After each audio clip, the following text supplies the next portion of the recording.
डुंगरीपाली block स्तरीय स्वाधीनता दिवस पालन पर प्रस्तुति बैठक। सुवर्णपुर जिला डुंगरीपाली ब्लॉक स्तरीय स्वाधीनता दिवस पालन पर आज पंचायत समिति सभागृह रे प्रस्तुति बैठक बीडीओ दिलीप कुमार बाड़ा अध्यक्षतार अनुष्ठित हो जाइछि। गत वर्ष ठारू ए वर्ष धूमधाम रे पालन करा जिबाकु बैठक रे स्थिरीकृत करा जाइथिला। एही अवसर में मुख्य अतिथि भाव में ब्लॉक उपाध्यक्ष अहल्या साहू जोग देइथिले। सर्वसम्मतिक्रमे बैठक में प्रस्ताव ग्रहण करा जाइथिला। विभिन्न विद्यालयर छात्र छात्री मानक द्वारा पैरेड अनुष्ठित हेबो। एथिपाई विचारक भावे स्थानीय थानाधिकारी, अग्निशम अधिकारी और फॉरेस्टर को दायित्व प्रदान करा जाइछि।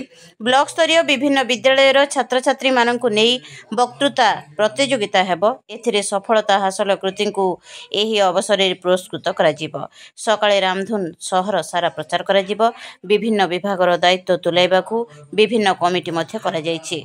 बैठक में एबीडीओ महेश कुमार प्रधान, कवि कलाकार संघ सभापति विप्रचरण साहू, गोपाल बारिक, वकील संघ सभापति सुभाष चंद्र भोई, संपादक अविनाश गौतम, उपसभापति जगन्नाथ मिश्र, एलायंस सिक्यूरीटीर निर्देशक प्रेमलाल सेठ, विघ्नराज प्रधान, खेल शिक्षक देवराज सेठ, शिक्षयित्री पद्मिनी साहू, बैंक अधिकारी आनंद कुमार जेना, धर्मेन्द्र विश्वाल, एबीओ जगत मल्लिक, प्रधान शिक्षक करमचंद्र बारिक, महिला शिशु विभाग तिलोत्तमा बरिया, लिटिल एंजेल स्कूल शिक्षक रिंकू दली, शिशु विद्या मंदिर आचार्य तीर्थ महाकूट, शिक्षयित्री मुक्ता बाग, समाजसेवी इंदिरा साहू, प्रद्युम्न साहू, संजीत कुमार षडंगी, ओडिशा आदर्श विद्यालय अध्यक्ष हिमांशु कंवर, ब्लॉक जोगाण अधिकारी सुब्रत पाणी प्रमुख उपस्थित थिले।